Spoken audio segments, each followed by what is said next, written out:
e pelo século dos séculos. Amém.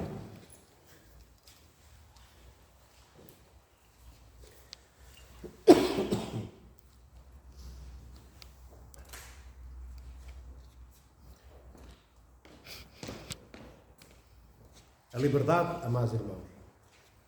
A liberdade é aquilo que nós sabemos, é algo precioso.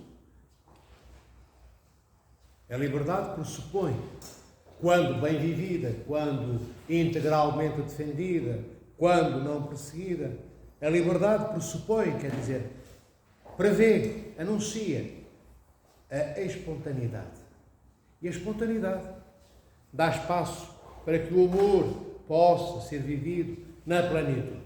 E o Evangelho de hoje, amados irmãos e irmãs, já todos conhecemos, já todos ouvimos, durante 40 anos, os que há 40 anos estão na igreja, durante 70 anos, os que têm 90 e há 70 cá se encontram, se fosse caso disso, e de tantos anos em igreja terem vivido,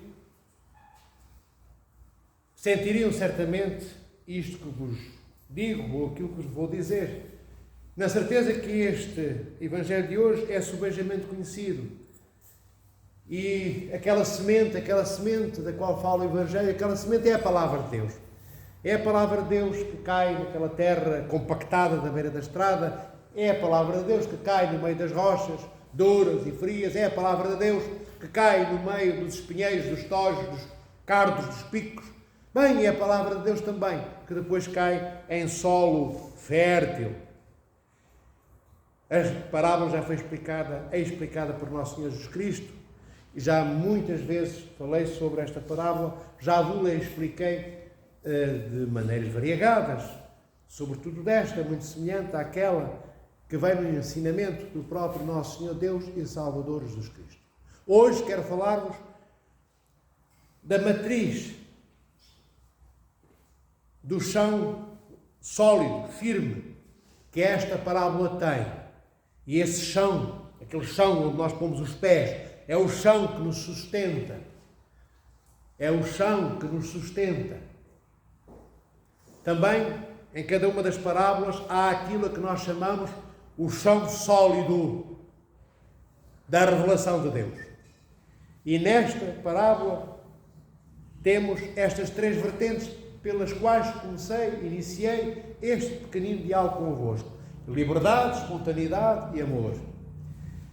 E a liberdade, a espontaneidade e o amor, queridos irmãos e irmãs, fazem com que, se estes três momentos vividos na nossa vida forem integralmente, solidamente, acordadamente, despertadamente vividos, ou seja, a liberdade, a espontaneidade e o amor, estes três tempos que estão unidos, ou deveriam de estar unidos, pela nossa vontade, como se a nossa vontade fosse cimento que une os tijolos que se põem para erguer uma parede. Então, nós teríamos a certeza, nós saberíamos, queridos irmãos e irmãs, que não há momentos comuns na nossa vida. O que é isto, não haver momentos comuns? Não há momentos vulgares, ou seja, não há minutos inúteis, não há minutos na nossa vida, segundos, horas, dias, que não sejam importantes na nossa vida. É o que eu quero dizer quando digo que não há lugares comuns, não há tempos ordinários no sentido de serem sempre iguais e terem pouca significância, pouco significado. Não! Na nossa vida todos os momentos são importantes. Ainda hoje nascemos e amanhã já morremos. E este amanhã já morremos e ainda ontem ou ainda hoje nascemos. É mesmo assim. Há crianças que nascem, saem do ventre das suas mães e um minuto depois de saírem do ventre da sua mãe estão mortas. Há outros que vivem 90 anos, ou mais até. E há aqueles que morrem nos entretantos, entre o nascer e ter o ano de vida, e entre os 90, ou 90 e muitos, onde alguns dentre nós chegam. Mas nós não sabemos quando a morte bate à nossa porta. Nós não sabemos quando aquela se desembrulha em prenda que nos abraça, como aquelas fitas que atam os pacotes, sabem, de papelão, dentro dos quais vem a prenda. Só que aprende é a morte. A morte em si mesma não é má. A morte em si mesma não é má. A morte é a ponte que chega até nós para nela entrarmos e nos conduzir para a outra etapa desta mesma vida que nós vivemos hoje, que eu já vos disse, que a nossa vida é feita por 4 etapas. Estamos na segunda. A primeira, quando nascemos, antes de nascermos, enquanto estamos no ventre de nossa mãe durante aqueles 9 meses. A segunda etapa é esta, desde que saímos do ventre da mãe até que a morte nos engula. E a terceira é aquele momento após a morte em que o corpo jaz morto, nós dizemos adormecido, e a alma viva esperando reencontrar-se com o corpo no dia do juízo final. E a quarta etapa é quando nós, no dia do juízo final, vemos os nossos corpos ressuscitados por nosso Senhor Jesus Cristo e entramos no reino dos céus. Saímos definitivamente, pela última vez, do seio de Abraão, do paraíso, e entramos, após a ressurreição, no reino dos céus. Mas dizíamos, a morte em si mesma não é má. O que é mau é nós vulgarizarmos. Sabe o que quer dizer vulgarizar? Tornarmos coisas que têm importância maior sem importância nenhuma. Quando vulgarizamos alguma coisa ou alguma pessoa, é quando retiramos o valor todo que essa coisa ou essa pessoa tem. E nós passamos a vida, queridos irmãos e irmãs, a vulgarizar a nossa própria vida. Nós vulgarizamos os momentos durante os quais respiramos, tantas vezes, desde que acordamos até o final do dia. Não damos valor a todos os minutos. E todos os minutos contam. Chegará o último dia das nossas vidas em que nós darmos conta de estarmos a pensar, mas quais foram os minutos que eu desperdicei? Quando tinha 40 anos, quando tinha 30, quando tinha 50, quando tinha 70, quando tinha 12, quando tinha 18, quando tinha 27, 29, 32. Eu vou-me lembrar que todos esses minutos que eu desperdicei, que eu vulgarizei, que eu vulgarizei significa também que eu despi de toda a beleza e tornei aquele momento igual a todos os outros momentos. Então eu vou querer, e já não vou poder ter, eu vou querer recuperar esses minutos que eu desperdicei, aos quais não dei importância nenhuma, que foram momentos comuns, como o povo diz.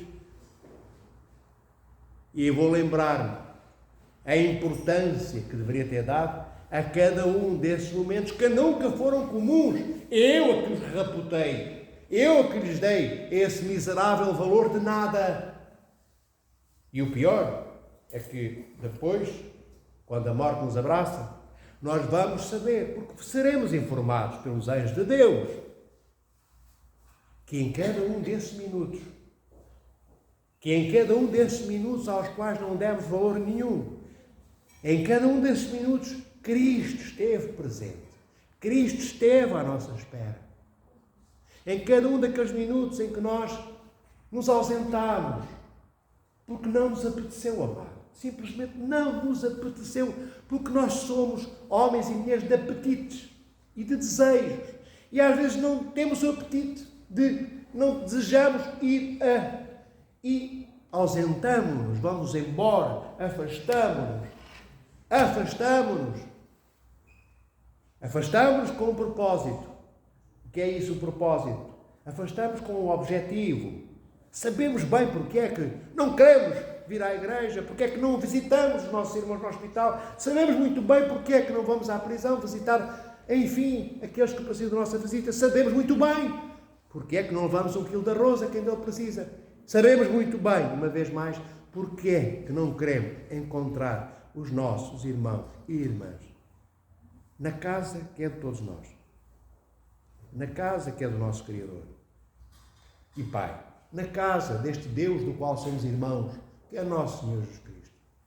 Nós sabemos muito bem porque é que não vimos à igreja. Não vir à igreja é dizer não te quero beijar, meu Pai. É dizer não te quero abraçar, minha irmã. Não quero olhar o teu rosto, irmãos e irmãs.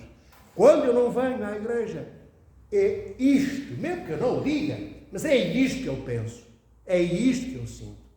Dou valor a milhares de outras coisas que a morte um dia engolirá. E se somarmos todas essas coisas que nos afastaram durante 60 anos do encontro eucarístico dominical, se somarmos todos esses tempos que nos levaram para longe deste encontro em eclésia, em igreja, ao domingo, uns com os outros, nós vamos ver que foram anos, às vezes dezenas de anos, que nós desperdiçamos, perdemos e não amamos. E depois já não há mais tempo para fazer mais nada. Já não há mais tempo para amar. Já não há mais tempo para pedir perdão. Já não há mais tempo para deixarmos estas idiotices dos nossos orgulhos pessoais. Já não há mais tempo para pedir perdão e dizer obrigado, meu pai, por uma correção ao bispo da nossa diocese ou da igreja. Já não há mais tempo para sermos humildes, amados irmãos e irmãs. E se não formos humildes, a morte tratar-nos-á muito mal. A morte é poderosa. Só Deus, nosso Senhor e Salvador Jesus Cristo, tem poder sobre a morte. Nós teremos poder sobre a morte com Cristo, não sozinhos, mas, digo eu, teremos poder sobre a morte com Cristo. Mas quem é Cristo? O todo humilde, aquele que nunca deixaria de vir à igreja todos os minutos, 24 horas do dia, porque o Senhor esteve na cruz. E não tirou férias da cruz, não foi para a cruz, durante 3 horas desceu, foi passear e voltou depois. Não, o Senhor chegou, subiu, ficou o tempo que tinha que ficar e ressuscitou pelo Espírito Santo ao 3º dia. Nós não temos, queridos irmãos e irmãs, que fazer só isto. E é tão triste eu ter que às vezes usar estas palavras, porque dá a impressão que é preciso pedir para amarmos. Eu não é uma crítica que vos faço, entendeis? Vós estáis cá. Falo para vós, falo para mim, falo para todo o clero, falo sobretudo para aqueles que cá não estão. E deveriam de estar. Deveriam de estar por eles, não por nós. O por nós é depois. O momento mais relevante, mais importante, é a própria, que estejam, que venham. Porque cada um de nós tem uma relação pessoal com Deus. Eu não posso substituir o Padre Francisco, não posso substituir a Joaquina, o António. Eu não me posso substituir a cada um deles ou delas a relação do nosso Deus trinitário, deste Deus, cuja palavra posta alegoricamente nesta parábola como uma semente de Deus é a palavra do Verbo de Deus. E a palavra do Verbo de Deus tem que ter espaço em nós para poder germinar. Tem que encontrar em nós terreno fértil. E o terreno fértil é regado pelo orvalho matinal da humildade. Se não tivermos humildade, como dizia a morte, engolir-nos-á sem dó nem piedade. Não vai reconhecer a imagem e a semelhança de Deus em nós. Não teremos rosto então depois da morte. Se assim for, não teremos rosto, porque iremos para o Hades, a antecâmara do reino dos infernos, e depois do dia do juízo final, possivelmente para os infernos. E no inferno, meus irmãos e irmãs, os corpos são ressuscitados também. Os que vão para o inferno são ressuscitados no dia do juízo final por Cristo. Mas aqueles dentre nós que não entrarmos no reino dos céus e formos a caminho do reino dos infernos, não teremos rosto. Ou seja, a escuridão será de tal forma negra e plumbiamente negra, que não há como eu ver o rosto do meu irmão nos infernos, ou a caminho dos infernos, não há como.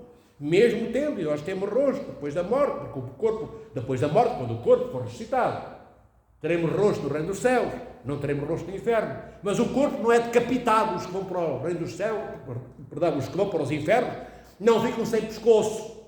Quando eu digo não temos rosto, não é não temos cabeça. Temos cabeça, temos olhinhos, temos boca, temos narinas, temos tudo ressuscitado por Deus. Aquele corpo glorioso, não para glorificar a Deus, mas para ir para o reino dos infernos. Mas não vemos os que estão ao nosso lado. É a solidão eterna. Para aqueles que não entrarem no reino dos céus, é a solidão eterna, todos os dias maior do que foi ontem. Em cada minuto que eu vivi, é mais intenso, mais profundo, mais doloroso o afastamento de Deus. O encontro com Lúcifer será por toda a eternidade.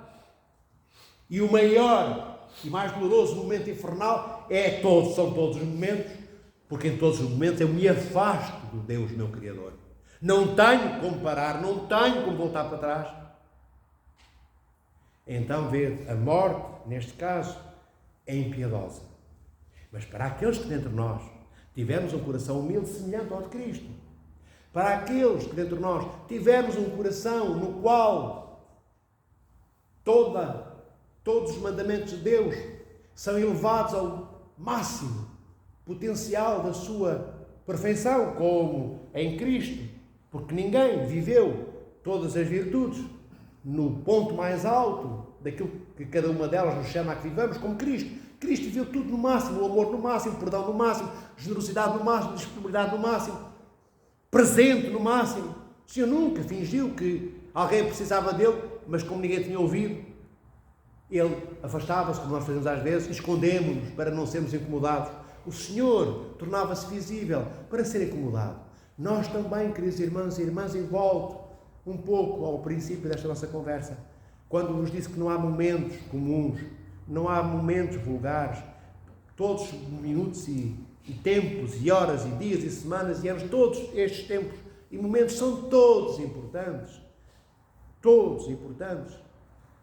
porque precisamos de todos os segundos para pedirmos perdão pelas asneiras que fazemos. Precisamos de todos os segundos para pedirmos perdão por negarmos amar, por negarmos ser humildes, queridos irmãos. A humildade é o chão, como eu disse há pouco, fértil. A humildade é como um lameiro. Sabem o que é um lameiro? Um lameiro é aquele terreno meio plano ou muito pouquinho inclinado, onde há aquela erva frondosa, de folhas grossas e gordas, parece que estão envernizadas. Porquê? Porque a água da fonte está ali próximo. E então alimenta a raiz daquelas ervinhas que crescem, todas viçosas. A humildade é a água da fonte, que deve depois alimentar a forma como nós amamos. Se não formos humildes, nós não saberemos como é que se ama. Exigiremos amor de todos e dificilmente daremos amor a alguém.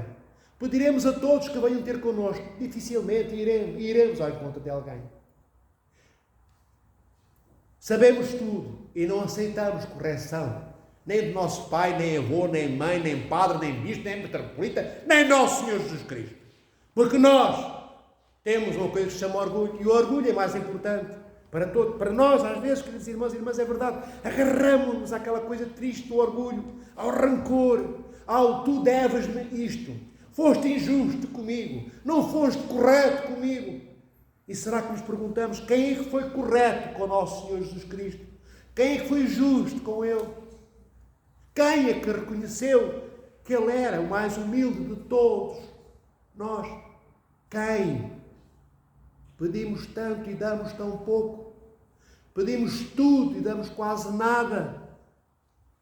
Perguntemo-nos, amados irmãos e irmãs, o que é que nos falta dar ainda da nossa vida, deste corpo que respira, que tem um coração que bate e faz com que o sangue seja despejado, veias e artérias fora, para nos manter esta carroça em andamento. Perguntemos o que é que nos falta ainda dar que não demos, do pouco que temos e tanto escondemos, pensando que só porque os olhos da carne não veem, que também enganamos Deus. Nós não conseguimos, e seria triste que o tentássemos sequer. Nós deveríamos ser, queridas irmãs e irmãos, como as velas de um veleiro. Aquelas velas, já viram nos documentários, quando passam um veleiro, vão as velas enfunadas. O que é que isto é? Velas enfunadas. São as velas que ficam com aquela barriguinha, sabem? Posta no veleiro. Aquela barriguinha da vela enfunada significa que o vento tocou, faz força na vela, ela fica com aquele abdômen, com aquela barriga, e os veleiros deslizam por aí fora. Nós deveríamos ser como velas enfunadas pelo vento do amor de Deus. Mas o vento do amor de Deus tem que ter mastro, e o mastro tem que ter um sítio onde possa ser colocado, que é o lastro. É o lastro do navio. Não há velas enfunadas num veleiro se não houver lastro. Isto é, se não houver um chão dentro do navio onde aquele mastro, aqueles mastros estejam entroncados. E nós, para sabermos amar e podermos amar como Deus amou, e podermos reconhecer na nossa irmã e no nosso irmão o rosto de Cristo, ou o próprio Cristo, é o próprio, é o mesmo, temos que ter este chão e pensarmos depois, a caminho de nossas casas, à noite, antes de nos deitarmos, quando nos levantamos, quando andamos na rua, quando vamos às compras, quando estamos acordados e temos consciência que existimos e que vivemos, lembrar-nos uns e outros o que é que me falta fazer de bom que ainda não fiz. Que amor me falta amar, que ainda não tenho amado. Onde fui chamado e não fui. Onde escondi o que faz falta a tantos dos meus irmãos com os quais não partilho, porque acho que me faz falta para a vida, para o futuro. Lembremos que no nosso futuro também está a morte. Não está só aquilo que estamos à espera nesta vida. Nesta vida também esperamos a morte. E a propósito disso, peço as vossas orações, porque hoje morreu, como diz o mundo, hoje faleceu, por volta das 5 da madrugada, a nossa querida monja, irmã Anastásia, que tinha 91 anos de idade e era monja há 25, 26 anos. Já entrou tardiamente no mosteiro, entrou com 65, 66 anos, mas Deus ainda lhe permitiu que ela vivesse um quarto de século no mosteiro. Mas também, para ela, a morte chegou. E ela chegou aos 91 anos. E era uma pessoa humilde, simples. E ainda se deixava encantar com a beleza das flores. Nós passamos outras flores, damos um trambolhão, ou pisamos-las, ou arrancamos-las. Ela não, ela parava, encantada, diante das flores. Ainda gostava de ver as abelhas saltitar, de folha em folha, de pétala em pétala. Ainda olhava as borboletas voaçando naquele mosteiro, que é bonito, como sabes, que conheceis. E mesmo assim a morte também chegou para ela. Era uma mulher que orava mais do que eu, mais do que nós, todos juntos, possivelmente. Era uma mulher que queria ser santa. E quis ser santa. E fez tudo aquilo que estava ao alcance do pouquinho que ela sabia do mundo e da vida. Ela tentou. Tentou fazendo o quê? Dando tudo. E nesse tudo que ela deu, estava o quê? Estava ela própria. E entregou-se completamente à igreja. Mas a igreja sois vós, somos nós. Ela entregou o seu corpo ao serviço de cada uma de vós, de cada um de vós e de cada um de nós. É isso que o monge faz. Quando abraça a vida angélica, porque ser monge ou monja significa ser igual aos anjos. Tentando sermos iguais aos anjos. Ela foi, porque ela partiu dormindo. Teve muito sofrimento, muitas dores durante os últimos 3 anos. Passou, quase todas as vezes passava uns dias no hospital. Quando não passava, às vezes 3 semanas, também tinha 2, 3 meses em que não ia ao hospital, graças a Deus. Mas os últimos 3 anos foram assim. E agora, de ontem para hoje, ficou melhor, como se a luz do sol a tivesse tomado e ela levitasse. E durante o sono, dormindo, como um bebê que acaba de sair ou de ser amamentado no seio de sua mãe, assim a irmã Anastásia partiu, adormecendo no amor do Senhor nosso Deus. Então lembremos esta nossa querida irmã que foi uma heroína. Ela orou por nós que oramos pouco. Ela deu tudo o que ela tinha e era, incluindo o próprio corpo. Nós que não damos às vezes quase nada, nem um bocadinho de arroz, nem uma moedinha, regateamos tudo. Ela deu tudo. Ainda deu carinho, ainda deu sorriso, ainda deu a mãozinha dela, que gostava muito de tocar nas mãos, nas minhas, nas dos senhores bispos, nas das irmãs, mesmo algumas pessoas mais próximas que iam ao mosteiro. Ela tinha esse amor e esse carinho. Partiu e a igreja ficou mais pobre. E quando eu digo que a igreja ficou mais pobre, ficámos todos nós mais pobres. Porque ela foi uma heroína no amor. E como é que nós sabemos isso? Claro que a maioria não conheceu a irmã Anastásia, ou conheceu mal, via ao longe. Mas ainda víamos ao longe Cristo, Muitos de nós nunca o vemos na nossa vida. Porque Ele está ausente, porque Cristo não vem à nossa vida. Veio, o Senhor está 24 horas, as nossas 24 horas, presente na nossa vida. Nós é que não o vemos, porquê? Porque não nos entregamos, como a irmã Anastásia se entregou. E agora perguntamos, mas eu não posso abandonar o meu marido, a minha mulher, nem os meus filhos, sou casada. Claro que não. Não é dessa entrega total que eu estou a falar. Não é abandonarmos tudo. A irmã Anastásia encontrou nesse abandonar tudo que ela tinha para dar a Deus. Mas ela pôde fazer. Muitos de nós temos as nossas vidas, a maioria não podemos abandonar os filhos. Mas não é preciso que abandonemos os filhos. Nem abandonar o marido, nem abandonar a mulher, nem abandonar a família, nem abandonar o emprego, nem abandonar nada. Nada do que for bom para nós. Mas devemos, nesse não abandonarmos nada daquilo que é importante, porque faz parte da nossa vida, deveremos ver onde está aquilo em que eu posso investir todo o meu amor para que os outros possam partilhar-se comigo e eu com eles. Para que essa comunhão da qual nós falamos, que queremos ter com Deus, seja efetiva, real e concreta. Já vos disse que comungar com Deus significa convidar Deus a fazer parte da minha vida. E eu a fazer parte da vida de Deus. Como a irmã Anastásia fez. Parte da nossa vida, parte da vida também daqueles que iam mais vezes ao mosteiro, que tinham a possibilidade de o fazer, e parte da vida de Deus. E que nos aguarda no seio de Abraão, no paraíso. Seio de Abraão, o paraíso, são sinónimos, é a mesma coisa. Quando não perceberem, perguntem. Ela não entra no reino dos céus, ninguém entra no reino dos céus depois da morte. Só entramos no reino dos céus depois do dia do julgamento final. Até lá, os que vão encaminhando-se para o reino dos céus ficam no seio de Abraão ou no paraíso. Os que vão ao caminho do inferno ficam na antecâmara do inferno, que se chama Hades. Já ouviram falar? Pronto. Mas nas nossas palestras teológicas falaremos destes assuntos.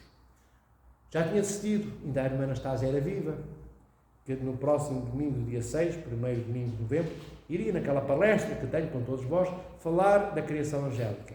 E agora, por mais forte razão, falarei, porque tivemos um anjo entre nós, dado por Deus, que levantou o voo, levitou e foi ao encontro do nosso Criador.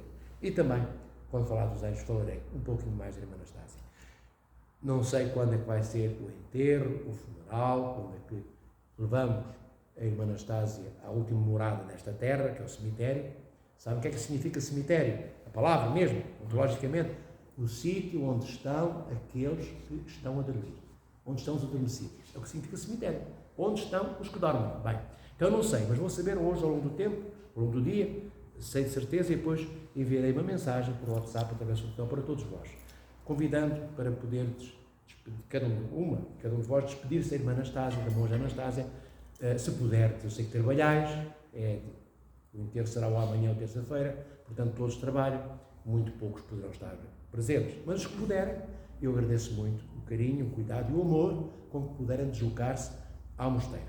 Eu espero que nos deixem colocar o corpo da irmã Anastásia na nossa igreja de São Sérgio, para aí podermos orar, celebrar a liturgia e, quem sabe, dependendo até a vigília noturna, mas não sei, depende dos horários com os quais estamos confrontados.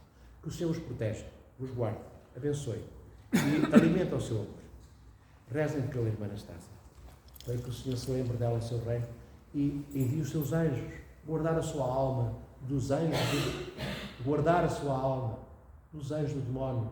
Os anjos do demónio atacam, perseguem as nossas almas depois da morte, que os demónios não sabem quais é que são dele e quais é que são de Deus. Então que o Senhor envie os seus anjos proteger esta alma dos outros anjos maléficos e malignos que são os infernais. É sério isto que vos digo. E um dia, quando passarmos por isso, quando a nossa alma passar por isso, também é importante que tenhamos deixado cá outros anjos para nos protegerem e orarem por nós. São escolhidos? Escolhidos. Então, vá buscar o que tem que fazer.